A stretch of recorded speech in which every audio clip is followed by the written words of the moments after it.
Okay, so in this tutorial, we're going to learn about the return keyword or the return statement in JavaScript. So this is the return keyword. So why does it matter? Well, so far in this course, we've covered some very basic functions. Hopefully you're feeling a bit more confident with, you know, the very basic syntax of a function. When I say syntax, I basically mean the rules of structuring the code. You know that you can use the keyword function. You know that a function has some sort of name, parentheses, you can pass parameters in, and you basically can write out your code within the function between the opening and closing curly brace, and you know that later on you can call or invoke the function, and you've seen now how to pass data into a function as an argument. But there's one massive limitation based on what we've learned so far. In the real world, you might want to pass data into a function, ask the function to evaluate the code, and then return some sort of output to you that you can then go on and make a decision with. So for example, maybe we're working for a real estate firm, and what we want to do is we want to see if someone has a down payment. They use that term in North America, down payment. I don't know about Australia. In Europe, we say a deposit mainly. But maybe they need to have 50,000 US dollars for them to be allowed view an apartment or a condominium or whatever the case may be. So far in this course, all we'd be able to do is pass data into a function and then log it out to the console. We don't really know how to get that data back. And that brings us to the return keyword in JavaScript. So let me do an example of us doing a calculation and then show you the limitations based on what we've learned so far and why the return keyword is our friend. Let's say we want to just do a calculation. We want to check to see if someone has a down payment, okay? We could say function, we'll call it calculate savings or calculate deposit or something like that. And we're going to pass in two arguments to this function because we're trying to see how much someone has saved. We're going to basically ask them how much have they saved per month and how many months have they been saving for. So we could say amount, amount saved per month, and then months. And inside of our curly braces, what we can do is we can create a deposit variable. So we can say let deposit be equal to amount, how much they've saved per month, times the number of months they have saved, okay? And then what we can do is just log out to the console the results. So we could say the person has saved, and then we just have deposit.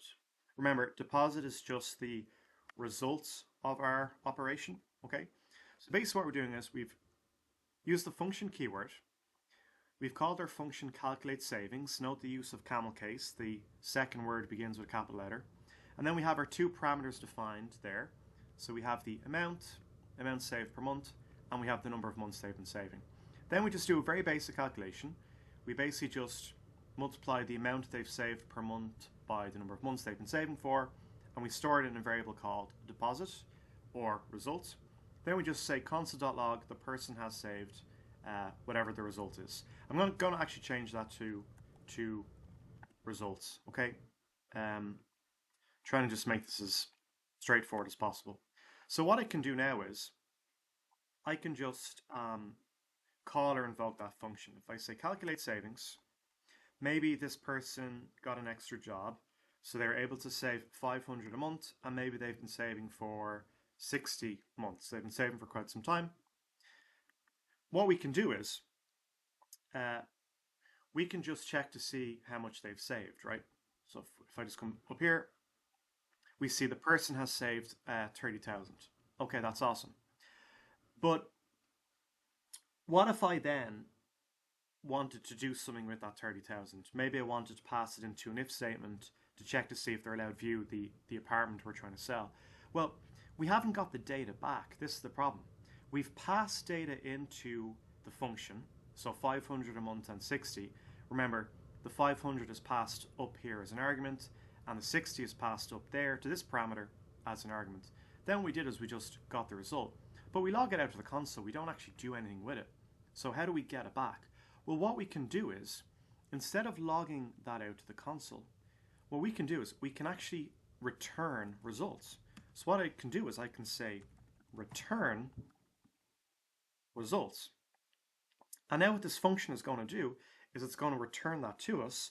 So then what I can do is actually store whatever the function gives back to us in a variable. So I could say let results be equal to calculate savings.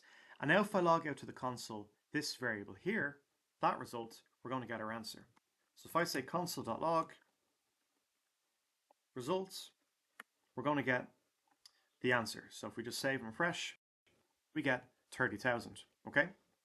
Now, the reason this is so exciting is before we actually returned the data to us, okay, we didn't actually have access to this result variable there outside of the curly braces. So for example, if I just delete return results, so now the function no longer returns data to us, okay, and if I just delete that, okay, if I try to log out to the console now result, we're actually going to get an error, right? I'll prove this to you and then I'll show you why. So we get an error, result is not defined. And this is because of something we covered a few tutorials ago called block scope. And it gets back to that concept of global and local variables. This result variable here exists locally within the opening and closing curly brace, i.e. within the scope of this function, but it doesn't exist outside of it. Remember, if I was to create a variable like this, that is a global variable because this name variable has been defined in the root of the document. It hasn't been declared and initialized within, let's say, a block, whether it's a function or an if statement, etc. It's been declared in the root of the document, i.e. outside of curly braces is one way I like to think about it. So the problem with how we've been writing functions so far is, say you want to pass in data, get some results, maybe, you know, in this scenario, how much someone has saved after a period of time. We can't actually, you know, log out that results variable because results only exist locally. It doesn't exist globally. So that is why it's so cool that we now have the ability to say return results. And now what we could do is, because we've returned that, we can actually store it inside of a variable. So we'll say let deposit be equal to. So what's happening now is, right, when we call or invoke this function calculate savings, we're passing in 500 as an argument, which is received here to the amount parameter, and we're passing in 60, the number of months they've been saving, as an argument to the months parameter. Then we do the calculation, we times how much they've saved per month by the number of months. We've stored it in this result variable. Remember, this result variable only exists locally within the function. Then we return result. And when we return something from a function, we can actually store it in a variable by saying let variable name be equal to the result of the operation. And now here we say console.log results. So result has a value. Result is not defined. Oh, sorry, apologies. I was supposed to say console.log deposit there. Yeah, awesome. So now we console.log deposit. We could actually call it results as well if you wanted, but deposit is fine. So if we save now, we get 30,000. And the great thing about this is we can now make a decision on that. So maybe we want to make a decision, are we going to let them view the apartment or not? So we could say if deposit is greater than or equal to 50,000, console.log, you can visit the condo. Else, if they haven't saved that, we'll just say, sorry, you have to keep saving. Console.log, sorry, you have to keep saving. Don't worry, we'll do a little happy example after this. So basically now what's happening is we've actually returned data to us, so we're actually able to now make a decision based on what's happened. So in this case, we see here, we're not letting them view the apartment because they haven't basically saved enough. Say hypothetically they were able to actually, you know, save for a longer period of time, maybe 120 months. If we now then save and refresh, the deposit should have a value now of 60,000, and we can say you can visit the condo because we're trying to sell it to them. Okay, awesome. So guys, I'll leave that tutorial for there. The key point about this tutorial is you're actually able to return data from a function and do something with it. And by the way, just to make the notation a bit more shorthand, you don't actually have to store the result of your operation inside of a variable. See the way here I've said let result equal to amount times months, and then I've just returned results. You don't have to do that if you want. What you can do is you can just return this directly. So what I can do is, let's delete that line, and let's just say return, and I'll just delete the parentheses, so that'll still work for us, okay? So basically what I'm doing is, instead of basically multiplying the amount they've saved per month times the number of months, and then storing it in a variable called result, and then returning results, we can just return it directly like that. And that will still work for us. And to prove it, if I save and refresh, I should not get any errors. And we see here, we don't get any errors. And by the way, when you return from a function, you actually basically leave the function. So anything after it is known as unreachable code. So if I was to try, say, console.log hello world, after we've returned a value from a function, you'll notice here that basically it's kind of grayed out a little bit by Visual Studio Code, and we're getting unreachable code detected.